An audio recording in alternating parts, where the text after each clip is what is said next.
कृष्ण कृष्ण कृष्ण हरे हरे हरे राम राम हरे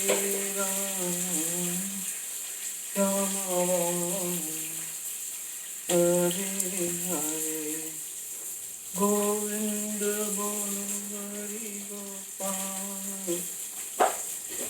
दूसरे अध्याय के 46 श्लोक का अर्थ आज हम कंटिन्यू करेंगे। अहो वत्सपो अतो गरीयान यजहाग्रे वर्तते नाम तुभ्यं ते पुस्तपस्ते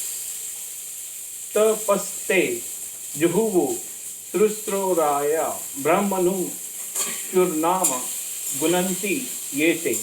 हे प्रभु, आपके पवित्र नाम का जाप करने वाले भले ही चांडाल जैसे निम्न परिवार में क्यों न उत्पन्न हुआ हो, किंतु वे आत्म साक्षात्कार के सर्वोच्च पद पर स्थित होता है।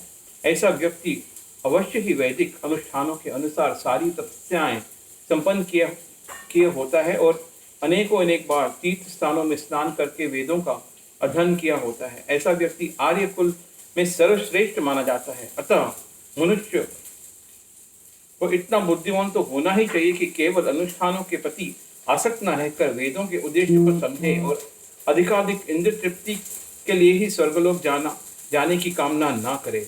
इस युग में सामान्य व्यक्ति के लिए न तो वैदिक अनुष्ठानों का समस्त विधि विधानों का पालन करना संभव है और न सारे वेदांत का उपनिषदों का सर्वांग अध्ययन कर पाना सहज है। वेदों के उद्देश्य को संपन्न करने के लिए प्रचुर समय, शक्ति, ज्ञान तथा साधन की आवश्यकता होती है। इस युग में ऐसा कर पाना संभव नहीं है, किंतु वैदिक संस्कृति का परम लक्ष्य भगव नाम कीर्तन द्वारा प्राप्त हो जाता है,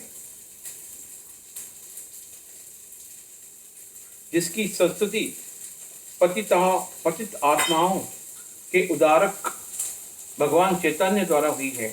अब चैतन्य से महान वैदिक पंडित प्रकाशानंद सरस्वती ने पूछा कि आप वेदांत दर्शन का अध्ययन न करके एक भावुक की भांति पवित्र नाम का कीर्तन क्यों करते हैं?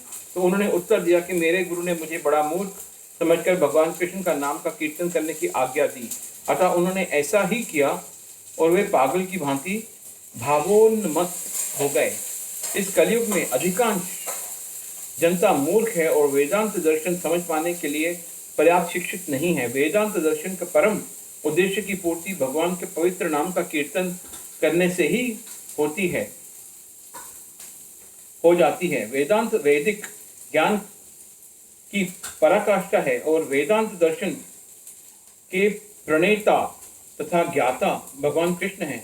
सबसे बड़ा वेदांती तो वे महात्मा है जो भगवान के पवित्र नाम का जप करने में आनंद लेता है। संपूर्ण वैदिक रहस्यवाद की यही चरम उद्देश्य है। कर्मण्यवाधिकारस्तु मां फलेषु कदाचन मां कर्मफल हेतुर्भूमा ते संघो अस्त्व कर्मणि।